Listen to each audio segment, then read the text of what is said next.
The right to offend is not some pesky little part of freedom of speech that we have to put up with. It is the heart and soul and lungs of freedom of speech. It is the coursing lifeblood of human progress. It is the instigator of liberty and modernity and science and understanding. What a laughing stock today's student leaders are, that they can so casually dismiss the right to be offensive without realizing that their lovely, enlightened lives are the gift of individuals who gave offense. Offensiveness is not just something we have to begrudgingly accept. Offensiveness is the motor of human progress. Now broadcasting from the Right to Offend Media Studios in sunny South Florida, bringing you the latest in politics, current events, art, and pop culture. This is the Whitfield Report Live with Sam Whitfield. But giving offense is good. In fact, it's essential.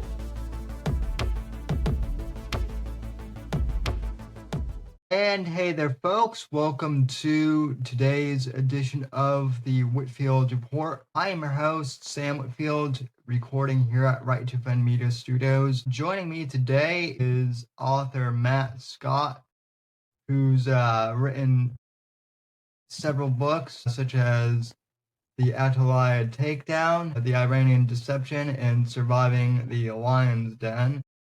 I have started to read the first book, and it's pretty good so far. And I'm just super honored to have Matt on the podcast and to hear a little bit about his background. So, Matt, welcome to the Whitfield Report. How are you doing, sir? I'm doing good, Sam. Thanks for having me on. I appreciate it. No problem. So, just to kind of start off, what is your general background, and how did you get started with writing? It was a very windy road to get here, I can tell you that. Just simply because, if I'm being honest with everybody, I hated reading when I was younger. I absolutely hated it, just because the summer reading that they gave us in high school and college and things like that, it just just weren't very interesting to me. So then the Da Vinci Code came out, and that was such a phenomenon that you could not read it. But then I was on an elevator one day with a guy who I've never seen before, never seen again. We were just kind of talking about spy novels, and we got talking about Vince Flynn. So I went in and started reading Vince Flynn novels, and as you read a novel by Vince Flynn, Brad Thor, Mark Graney, Joel Rosenberg, you're also taking a master class in plot and character development.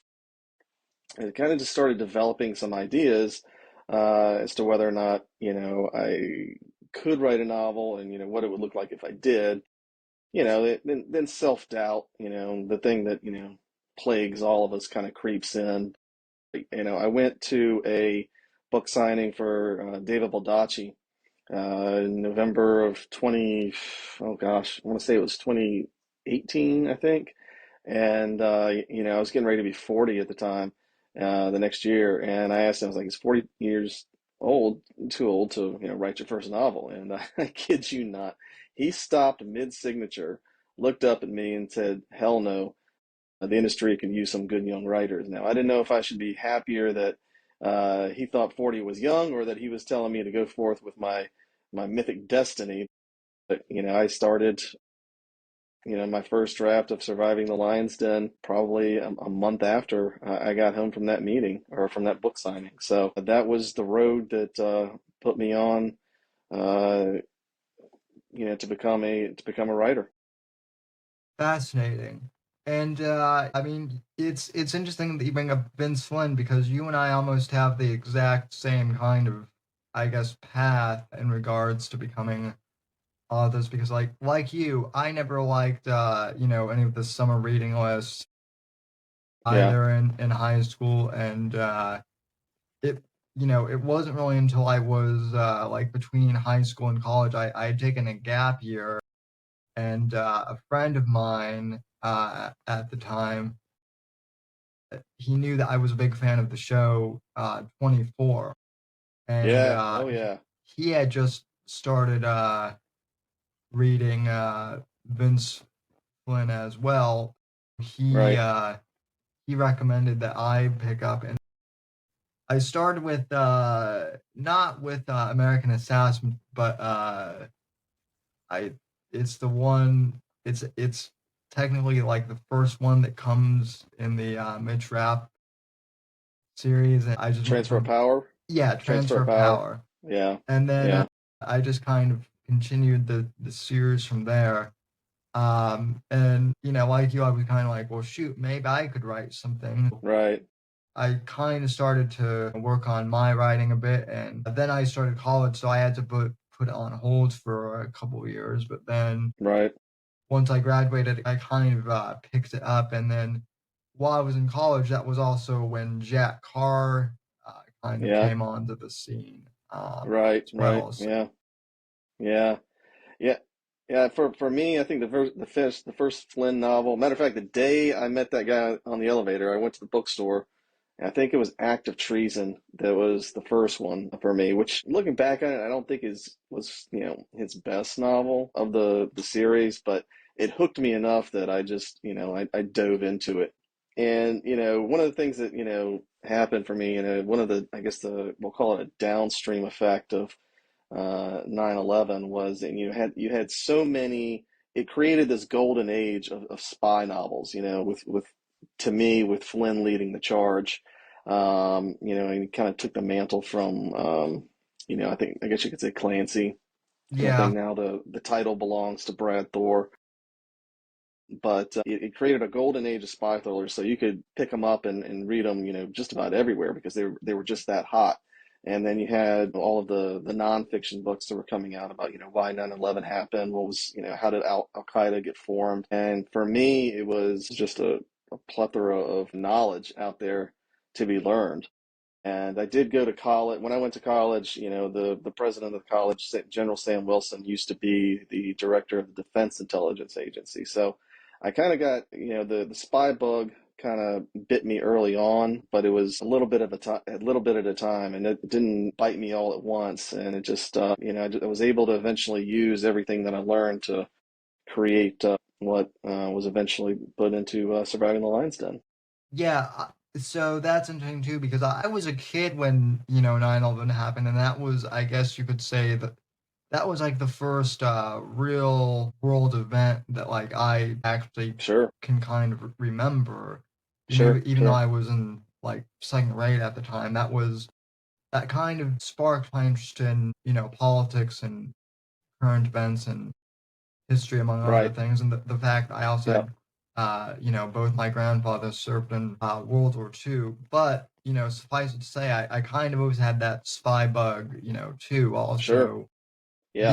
being a big Bond fan, and then I had tried to read some of the Tom Clancy books when I was in high school, but those things, some of those are like 800 pages, Yeah, long. Clancy's tough. Yeah, I definitely think that, as great as his novels still are to this day, I don't think that they were meant for the younger reader. I think you had to either have some type of, military or, defense background to enjoy them if you were young. Once you had some, life experience or real world experience, I think they were more meant for, people, 35, 40 plus. But I mean, they still stand, the test of time. No doubt. yeah, Yeah, it's just it's hard. It was hard to read those, early on. I tend to think, Flynn and Thor and Graney and all those guys. I think now, the spy genre has changed enough that the publishers know what the readers are looking for, so they're able to gravitate towards a little bit of a younger audience. But by the time Clancy was out there, you had Jean le Carré before him and Robert Ludlum, and Clancy was, the next step in spy thriller evolution, if you call it. But they were all yeah. part of the same club in terms of, what the audience was looking for, what audience they were writing towards. Now it's considerably different. I feel like Flynn, at least this is just kind of my perspective as a writer too, because like I've since gone back and reread some of the Tom Clancy books. Or I guess, Hmm. technically, like, I've listened to them on Audible since I have an Audible subscription. The one thing I've the one thing I've noticed about Vince's books, and I have all of them, is, I mean, he was really good at developing the character of Mitch Rapp and other, Hmm. characters like in his universe, whereas like Tom Clancy and others kind of his generation, and this isn't like a knock on him at all. They were very good at technical stuff and like the technical end of warfare, but like for a while it seemed as if Jack Ryan was kind of like a one, dimensional character in some aspects, comparative to Mitch Rapp or something Yeah, like I that. don't think that's wrong. I don't think that's wrong. I mean, those, the Clancy days and Le Carre, and it was always very, you know, craft based and plot based. Flynn I mean, he freely admitted that, his novels had, a little bit of a recipe. You had, the hero, you had the terrorist, and you had, the secondary villain, which was, the politicians. And it was a recipe that worked over and over and over. But, the genius of his writing was that he made you hate the villains, and especially the politicians, Yeah, so bad that you were literally salivating for Mitch Rapp to come in there and just clean house. And it was almost, dare I say, orgasmic yeah, when it happened. I mean, you just couldn't wait to see what he was going to do about it. And I think that was his genius. yeah. And I mean, I also remember going back and, later on reading, kind of like reviews of what people, were saying. Some of Vince's critics, and a lot of them, were saying, oh, he was too far right, or anything like that. Which, for me, I'm like, oh well, that just makes me like him, even more, so to speak. At least, for me Yeah, I personally. mean, But I don't know.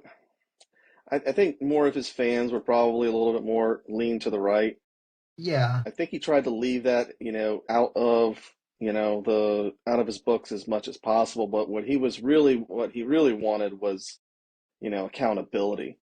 right, And, whether it was, the character was on the right side of the lane or the left side of the lane, he wanted to make sure that, his characters, Mitch Rapp especially, had a very strong moral compass. And, if you crossed him, or you were, crossing the country, he was going to make sure that, you regretted it. And I think that's a fair assessment. I do see where some of the critics will, you can argue whether or not it's well deserved or not, but I can definitely understand their point of view. yeah. I But mean, that was his audience. I mean, he made a lot of fans. He made a lot of money because that's the niche that he hit. Really hit a vital chord with people in America that kind of felt that way. Uh, and that was why he was so good at what he did. well, and I mean, I don't think that he was like super, political in his books either. I just think that, and I've kind of noticed this. Even if he, like, for me personally, even as a writer, I try not to, at least in my books, politicize it too much. Right. Crit- Critics are going to be critical, and, you know, even if you leave politics out, people like to, imagine and self-insert things in there. You can't please So everybody. You can't please everybody. You write to the audience that you think is gonna enjoy it the most. So yeah, you don't worry about it. yeah, But he did it well. I don't think he was very good at predicting future events. Although I think in Memorial Day, his book Memorial Day, the scene where the helicopter is coming in to grab one of the Al Qaeda suspects, it sounded eerily like what happened in with the Bin Laden raid. So I think that was probably the one thing that he was very good about predicting. But when it comes to predicting world events, I think two guys really hold that title, and it's Brad Thor and Joel Rosenberg. I don't think you're going to get it any better for foreshadowing what's going to happen than those two guys. Yeah. Well, and I mean, I think Vince knew that wasn't, that foreshadowing wasn't his forte either. I don't think he ever tried to be that guy No, to an no, no, extent no, no, either. no. I don't think he did. I don't think he did either. I think he looked at, you know, he looked at the world and he found a way to, design a plot that fit the world that we live in and a way to weave his characters into it. And for his time, he was the best. Yeah. Um, and unfortunately, I mean, I like some of the guys who have taken over, the franchise since his passing, but I don't think that those books are as strong as, when he was writing them. Like, I think they've done a good job. It's not quite the same, at least in my. No, and I don't think it's not fair for us to expect that. I think Kyle No. Mills did a pretty good job. I mean, there were some of the novels in his series, I liked more than others. It's still Yeah. too early to tell for Don Bentley, but I mean, because he's only had the one book out, but I have a lot of faith in Don Bentley. But I think Yeah. Kyle did, I think Mills did, a really good job. I like the way the Mitrap character, his life kind of evolved a little bit, especially, with the family and aspect of his life. But, no one was ever going to do it better than Vince. All you can do is just try and, fill the shoes as best you can. Right. I think they did it. I think Kyle did a pretty good job. So with your book series, especially starting with the Ayatollah Takedown, so was your book then directly like inspired by the Vince, by kind of the Vince Flynn and Brad Thor? Like, was inspired you to write that specific story, or was it, I guess, was it current events, or what was it that drove you to choose Iran as a setting particularly? Well, I mean, so Surviving the Lion's Den is actually the first book in the series. Yeah. The Ayatollah Takedown is the third one, the conclusion. I drew inspiration from, a number of different authors, but, nobody can write like those guys. Every author has to have his own voice. I, read their novels, studied the way they did certain things, character development, plot and all those things. So, everybody has their own inspiration, but in the end, it's up to the author to, have their own voice. And for me personally, the reason that I chose Iran was because I was curious about it. It has been so shut off from the Western world, especially the US, that nobody really knows what it looks like on the inside. And that's one of the things that I think that Da Vinci Code did really well is that, Dan Brown took people on a tour of Europe, while he was, weaving his plot and his, coding and little mysteries, in there with Robert Langdon. So I wanted to know what, Iran looked like on the inside and, show the readers that. But, to me, it's also been a regime. When I say the regime, I mean the Ayatollahs and the supreme leader that Right. has been, I won't say ignored, but I really wanted to dive into it a little deeper. It's easy to make Iran, the villain in any novel, but I was more interested in the inner workings of their government and trying to see them, the way they think and, the impact of, the everyday, Iranian citizen who was, having to, buy their groceries on the black market or things like that. So it was important for me to study the inner workings of Iran, number one. But the other part was that, I when I decided I wanted to write a novel, that I wanted to make it about a kidnapped CIA agent. And I just thought that, the Iran angle was the best way to do that. But, as people will see when they read the novel, it's really a two-pronged story that comes together because I needed a character, and in this case, my protagonist, Kirk Carruthers, he is of Iranian descent. but he is a natural born, American citizen. And, his father was involved in the coup of Mohammad Mossadegh. And the Iranians had always been hunting for the people that participated in that coup. So, when his grandfather gets killed, he goes over to Iran to exact revenge. And, I won't spoil it for anybody, but, he ends up coming together with the Tom DeLange character, who is the kidnapped CIA agent, and it ends up being an escape plot to get out of Iran, and then you have the race against the clock to beat the political angle that I input with a character by the name of Senator Vivian Walsh. Yeah, and I was gonna say, because I've started reading Into the Lion's Den, and yeah, when it's revealed that Kirk is of Iranian descent, I thought that was a really interesting, characteristic, to have someone, who, and I mean, it makes sense that you would have Iranian Americans who, I've even heard stories of some, Middle Eastern Americans going into the CIA to work because Right. although they're Middle Eastern descent, they feel that their loyalties are to the U.S. So I definitely think that definitely adds a layer to all this. So Yeah, that's absolutely. interesting to And explore. it was, for me, I wanted to make sure that there was a personal story involved, so that the reader could be personally invested in why Kirk was going over there to do the things that he did. Because if he's going to be the eyes and the ears for the reader inside Iran, then he's got to be likable, and people have to understand why it is he feels he's doing what he feels that he has to do. So.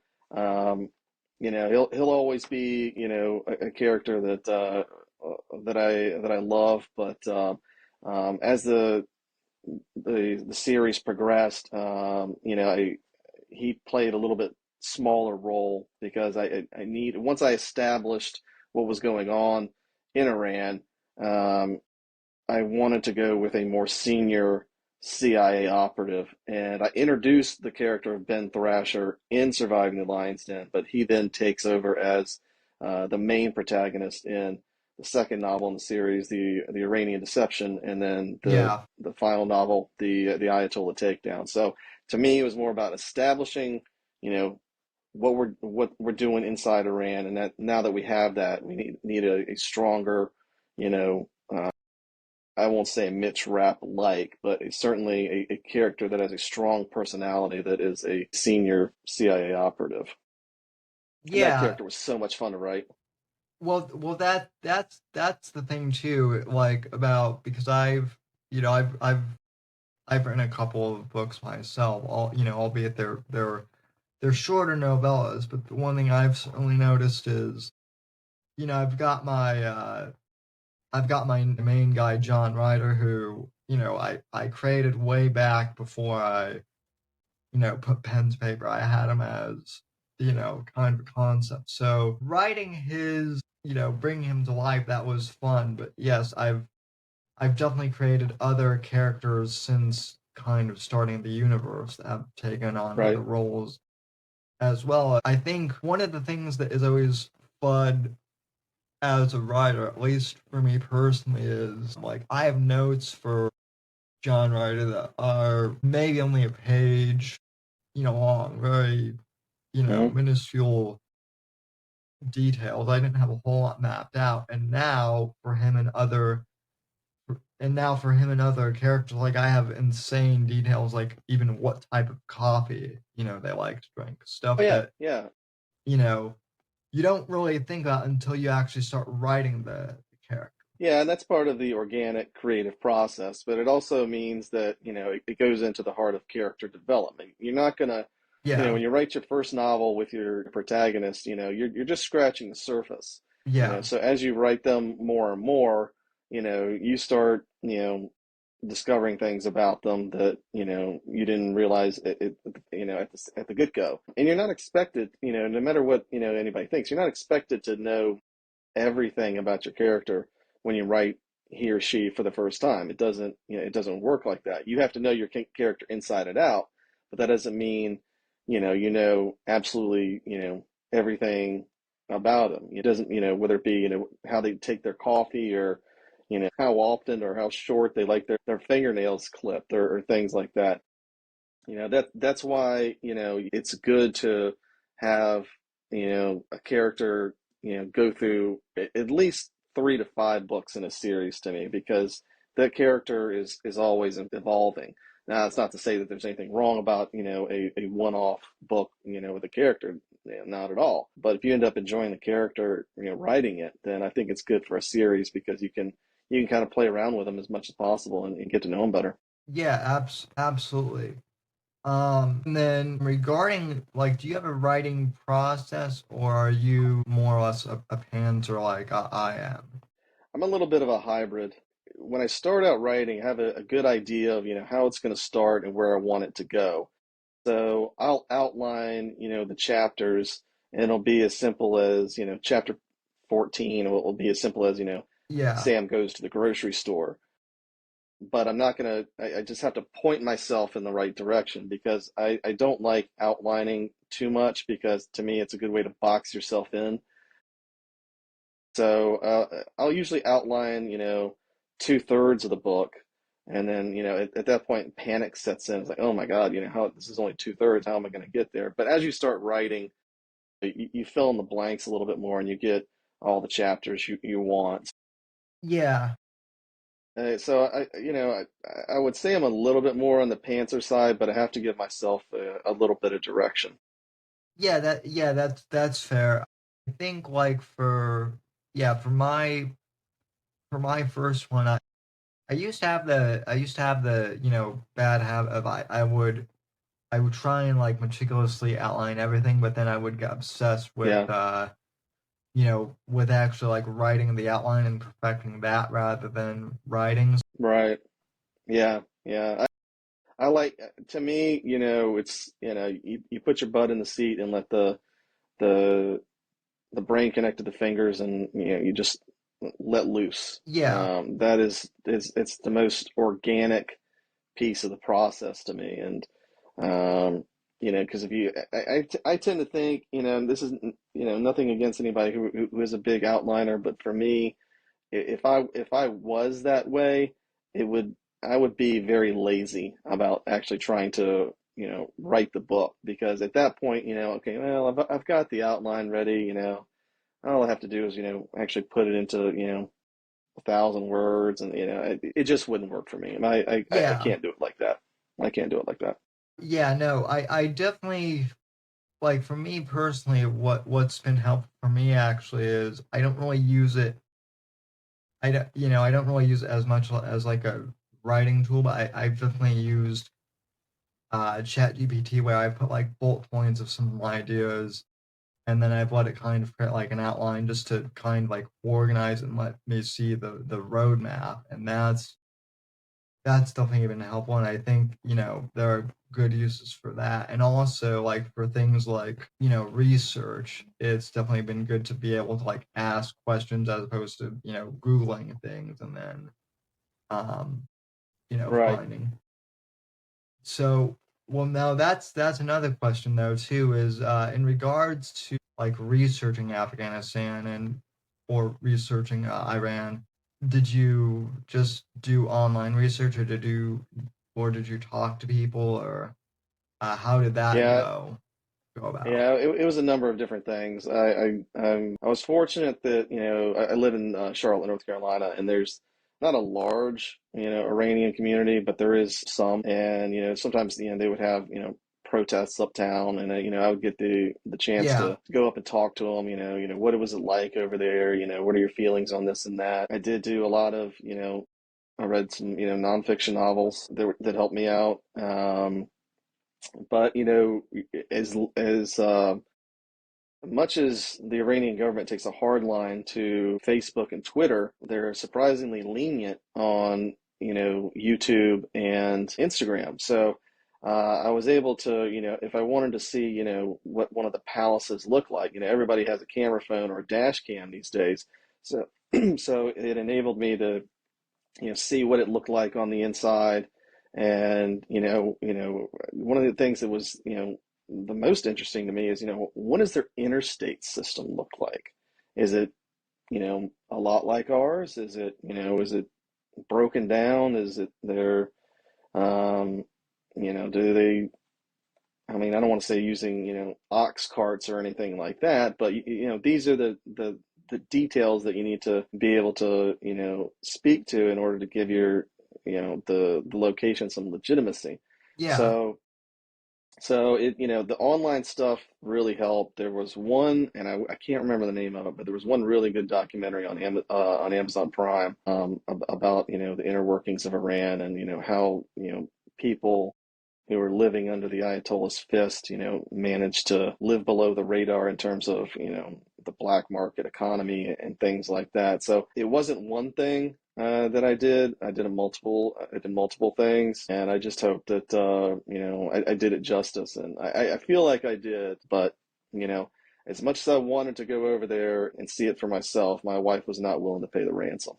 Yeah, no, I think that, well, that's the whole thing is like, I know that like a lot of, I know that Vince, Flynn went over to the Middle East, multiple times to do, Sure, sure. research. And I mean, that's one thing too, is, like, that's crazy in and of itself. Then like, for just like indie, authors like, yourself and myself, like, I, I, I would never want to be I would never want to be over there, to begin with, just with all the turmoil, although, that is a beautiful part of the world. But, so it's always interesting to find out, like, well, how do, you know, non-bigwig authors do research and whatnot, because I think Yeah. sometimes that can be just as fascinating as, the authors who are able to, go to the places that they write about. Yeah, yeah. First, you can't ever beat firsthand experience, but if you're not able to, you have to make sure that you do your research, because you're going to get called out on it if you're wrong. Yeah. So, yeah, for sure. Well, do you have any more books planned out in the series so far, or other projects at this No, point? no, the Surviving the Lion's Den series, at least for the time being, is put to bed. It was kind of a sad goodbye, when I finished the Ayatollah Takedown, because I can kind of still see the characters in the corner staring at me from time to time, itching, poking me to do more with them. And I think I left it open-ended enough that if I ever wanted to revisit the series, I think I could. But my contract with that publisher was for 3 novels, and I fulfilled my contracts. I do have a new novel in the works. I can't say, too much about it, because I'm still, writing the first draft. I'm probably about, if I had to guess, probably about halfway through it. But it does involve new characters. It does not have an international setting. It does have a domestic setting, but I'm really excited about it. I think, if I'm fortunate enough to get a new agent and a new publisher, I think people are going to really like, the characters that I've come up with. But for now, the Lion's Den lives in infamy, so to speak, for people to, it's I guess, my stamp on the world for right now. But, hopefully, writers, once we start, we can't stop. So, Yeah. I never intended those 3 to just be my swan song. I want to try and, you know, build another series, and that will hopefully, help me reach the heights that I'm looking for as an author. And you can't do that unless you're writing. So, we'll see what happens. I don't know how much longer it's going to take. There's still, after the first draft, and there's, the editing process that I have to do on my own. Then there's an editing process that'll, I'll hire somebody to help me with. And then, if I'm fortunate enough to get an agent and a publisher, you never know. I may end up having to rewrite, a quarter of the book to so that it is, has more, we'll call it more conducive, so it's more conducive to, what the market is looking for at the time. And that's a difficult thing to do, in advance. But that's the process these days if you want to get a major publishing contract. Yeah, for sure. So yeah, I actually I hadn't realized at first because I've been on your site, but I wasn't sure at first that so you went with a publisher initially for your first 3 books. Correct. And Yeah.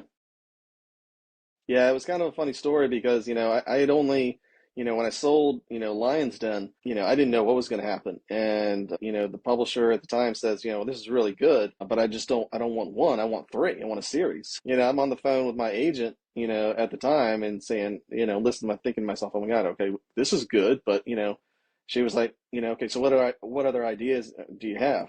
And I had only mildly thought about, what I was going to do if I was going to turn it into a series. I just, I didn't have anything else, in the tank other than those ideas. So that's what I gave her at the yeah, time, and and that's what the publisher said. Okay, we can do business. yeah, I think that's I think that's pretty cool. Like I know authors who have been successful in traditional publishing, but then I also know authors who were in traditional publishing, but now are now indie press, and they've had success there. Sure, sure. So I think it's, and I don't think, I think now there's more acceptance for the self-published indie press, compared to what there was even like 5 years ago when Yeah. I first started, looking at like writing in public. Hmm. In pub- Yeah. Yeah, I would agree. I have a couple of good friends that I've met through, social media and going to writers' conferences that, write, or publish independently. And there's nothing wrong with that. To me, my skills, are really I think, are with writing the book. And if you really want to make a lot of money, in publishing independently, there's another skill set that's required to successfully market the book, so you can make sure that you get the money that you feel like you deserve. right. I'm not bad at marketing, but I don't excel at it. So for me, going the traditional route is just what I want. But I have some good friends.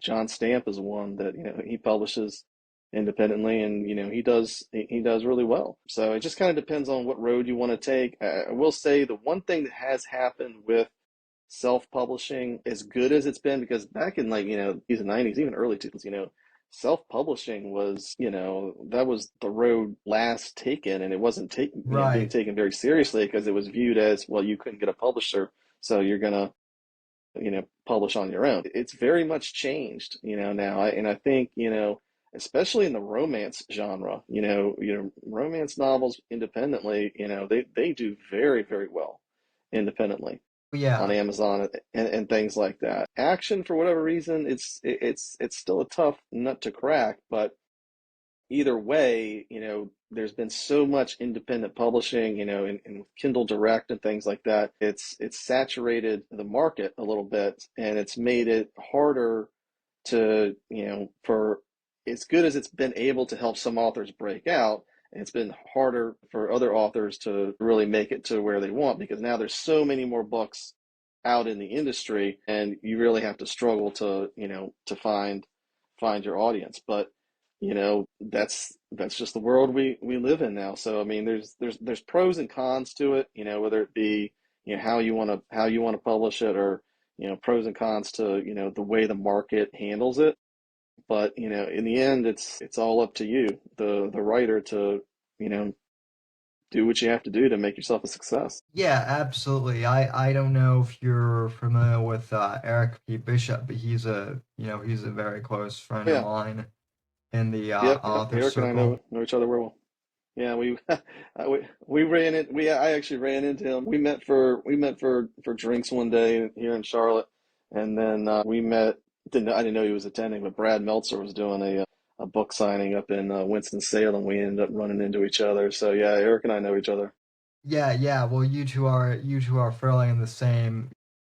You two are closer to each other. So Right, yeah, yeah. I'm in Florida, so so I'm not like too far from you. I'm Hmm.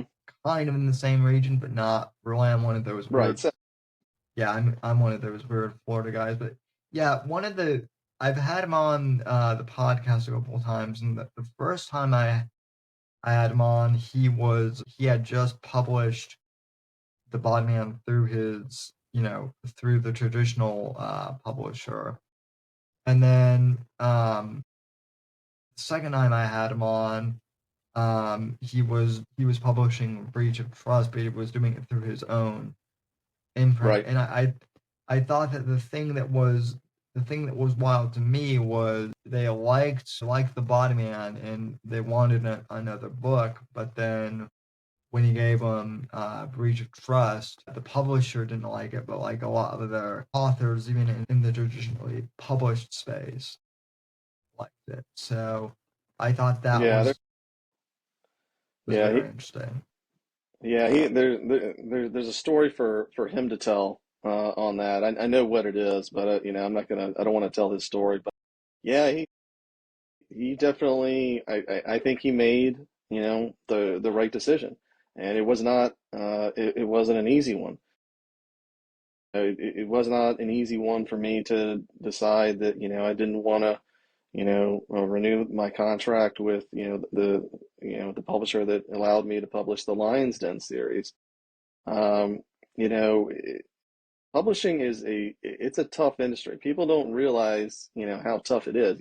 Some people Yeah, think that, you write a book, you get a publisher, they give you a good advance, you get, a movie deal within a year, and then you're set for life. It does not work like that. I mean, I'm no, not saying it doesn't happen, but because some people have lucked out like that. I think Jack Carr has done very well. He has a brand that is, I think, unbeatable right now. And then when Baldacci, published Absolute Power, he was fortunate like that. And I think T.J. Newman, who has what was it? Worst Case Scenario. She wrote Worst Case Scenario. I think she's done really well. So it happens, but it's more the exception uh, than the rules. When you get out there, a lot of times, you just have to put your name out there, socialize and market as best you can, and get your feet wet, and then determine the next steps. Depending on how those next steps go will yeah, depend on whether or not you want to keep doing it. Uh, but you have to be very committed to your creative process, and be passionate about you know whether or not you want to keep doing it. And I want to apologize for the noise in here. I have my two dogs that like to chat back and forth, so apologies for the noise in the background. no problem. We're big fans of dogs and other pets here on the Whitfield Report. Yeah, Good.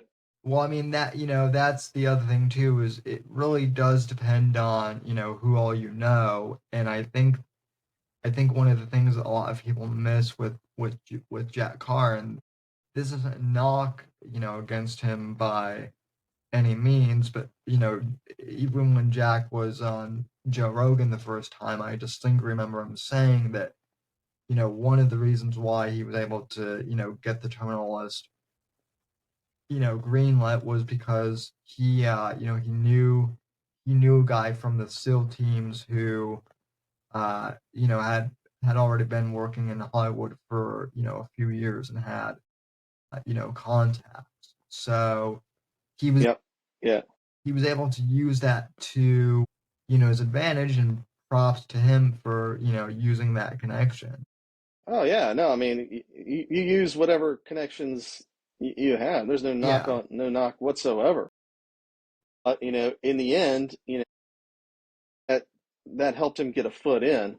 But in the end, the terminal list is what, to his credit, is what helped propel him. yeah, And I think that it is set him apart.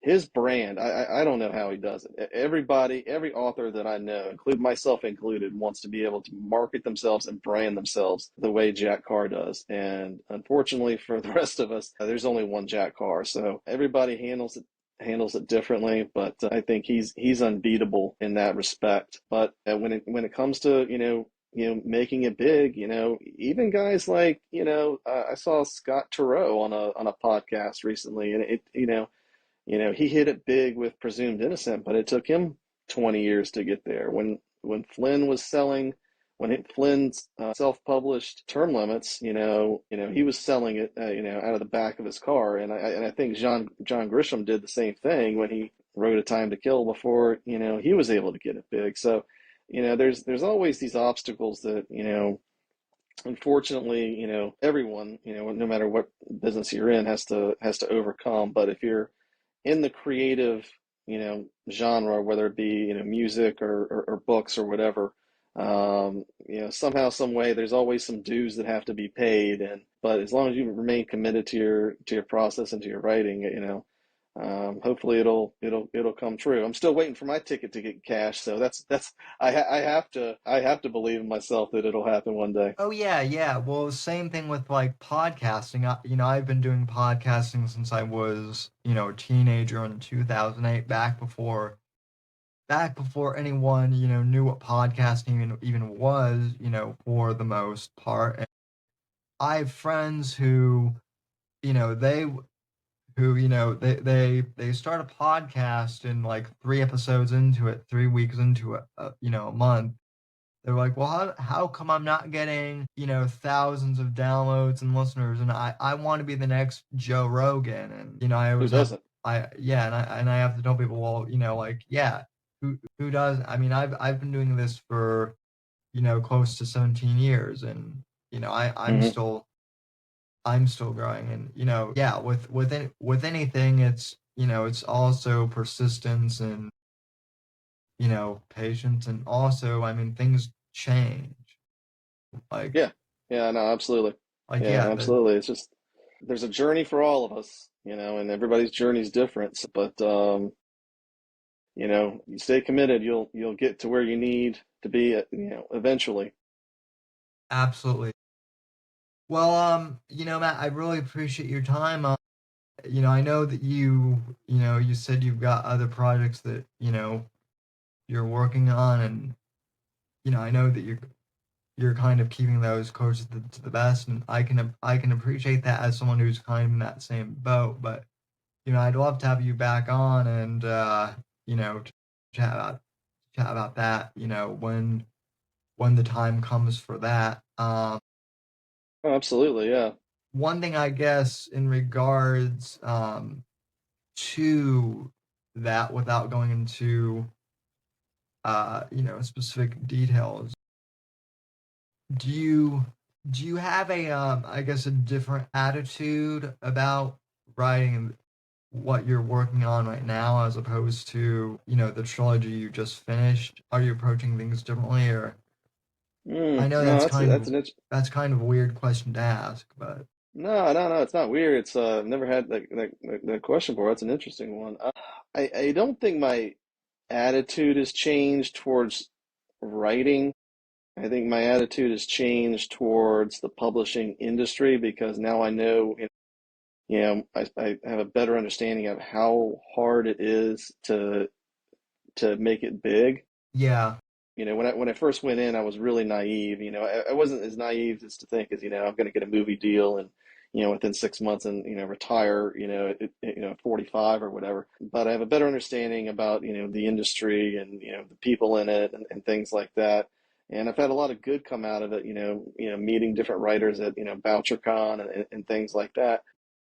But the writing process to me is I still think that I have the same attitude I did before. And the only thing that's really changed now is, after I had Lion's Den behind me, I knew the characters pretty well. So it was all about plot, and what I wanted to put them through next. Now that I'm starting a new series, I'm basically starting over. So yeah, I have to reacquaint myself with, the creative process of getting to know the characters and, weaving the plot the way that I want. And it's about, getting my butt in that seat and making sure that, I write, as consistently as possible.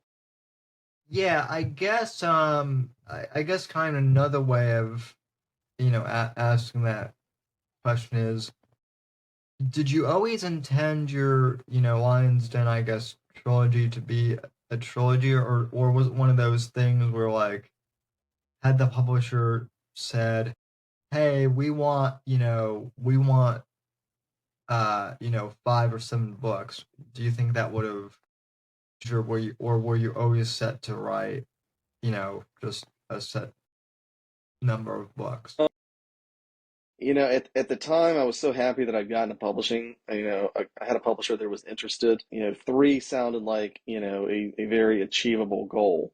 Sure. So I think you want to start small and then kind of go from there. You get a 5-book deal or a 7-book deal right out of the gate I would consider that to be very, very rare. I don't know how much that happens, but Yeah. I certainly haven't heard of it. But it ended up being very good for me that it ended up being a series because, once I had Lion's Den behind me, the words flowed pretty freely and pretty well. And I actually couldn't wait to write the next chapter because I was excited about where I was going. And that's not to say that's not happening with this one. It's just a little bit of a slower process because there are things that, maybe I think I'm on chapter 27 right now in the new book. And, every time I come up with something, I have to make sure that I tie it back to something I did in maybe chapter 11 Yeah. or something like that. So, so I think when you start out with, your first novel, the process is always going to be a little bit slower than it is when you're writing books 2, 3, 4, 5, 6, or whatever it is, because you've got a lot of ground. You have a lot of foundation that you have to lay. Sure, sure. The reason I kind of asked that question though is, and I definitely think that your explanation of you wanting to keep it as a trilogy is smart. But I know several people in the indie author space where they they started out with the intention of writing 1 book, and then they started Mhm. and then they got to 2 and 3 because of the success. And now, I mean, nothing against them, but as writers, but it kind of seems, at least for some of them, that you can tell that, okay, maybe this series should have ended at book 3 or book 4, because now it's kind of going off the rails a little bit. So I It think it is easy to get stale. Yeah, it's easy to get stale when you do that, but there's always ways to do it, to do it right. I think Brad Thor is on. Oh, I think he's on. Oh my gosh, Scott Harvith number 25 or 26 or something like that. He's in the 20s, yeah. but he always finds a way to let his character adapt and change as he's writing that. So if you're going to commit to writing a series, then you have to commit to knowing that the character is going to change and he or she is going to go through encountered a lot of different aspects of life. So you can't keep the character the same. That you can't do that. That's your character will get stale, and the readers will get bored of it. And quite honestly, I think you'll probably get tired of it. So you have to be able to you have to be willing to evolve the character if you're going to stay in a series. Yeah, I mean, I definitely think that's a good point too, and it's also very subjective to the reader. I haven't read like a Brad Thor book in a couple of years, and it's not because I've lost interest. It's just because there's so much out there now, and you don't have time to Sure, read everything. sure, I sure. do know that like there are some people I know who are like, well, I feel like Brad should have wrapped up the Harbath series after book 17, or something like that. I'm just throwing out a number, or I've heard stuff like that, and then I hear other people being like, yeah, no, the Harbath series is still going great. So I mean, I suppose Sure. it's all Yeah, up to the reader. So it is. Yeah, it is. And I mean, and Harvath is still selling. I don't think there's any reason to stop the train. I read, every new one that he comes out with, and I see that character, constantly changing. As long as the character stays hot, and to me, in my opinion, he still is, then there's no reason to stop it. But if you get to the point where, as a writer, you feel like you've done all that you can do with the character, then it's time to move on. yeah, as long as he enjoys writing, and as long as you as a reader still enjoy reading, I have no problem with those series continuing on. So Yeah, absolutely. but anyway, well, Matt, I really appreciate you coming on, sir, and chatting with me. And like I said, you're welcome back anytime. Where can people find you and online? Oh, I appreciate you having me on, Sam. It's been a real honor. So thank you for the opportunity. Yeah, people can go to my website, mattscottbooks.com, where you'll get trailers for all 3 of the books in the Surviving the Lion's Den series, as well as the first chapter of each book, so to give you a little bit of a preview. On social media, for Instagram and Twitter, I am at Matt Scott Books. For Facebook, I just have a personal account. I mean, I do have a business account, but my personal account is the better way to reach me. So, if you want a signed copy, message me and we'll work something out. But I answer every DM or tag that I receive, so I'll be glad to hear from everybody, and I hope that they'll pick it up and enjoy the series. And if you do, definitely leave a review on Amazon, because that's the way writers move up in the rankings when a query is performed on Amazon. Yeah, and I bought. I know that you sent me an arc, but I did buy all 3 books. Thank you. Because after reading the first few pages, I was like, all right, this guy has me sold. And I think that that's another thing too, is selling your opening. That's really what gets the reader's attention. I agree. Yeah.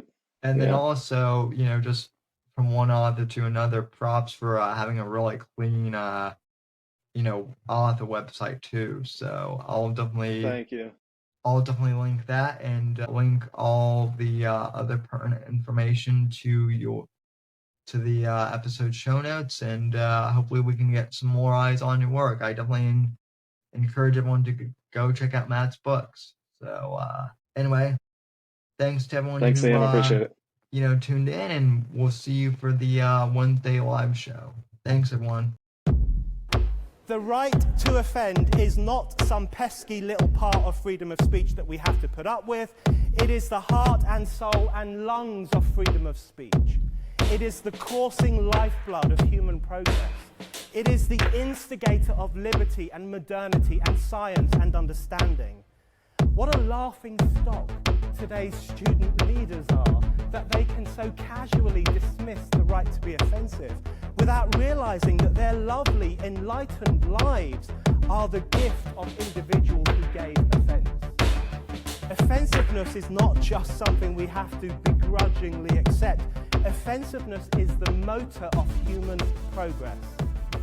Thank you for watching the Whitfield Report live on the Right to Offend Media Network. Make sure to check out Sam's books on Amazon, Audible, and Kindle.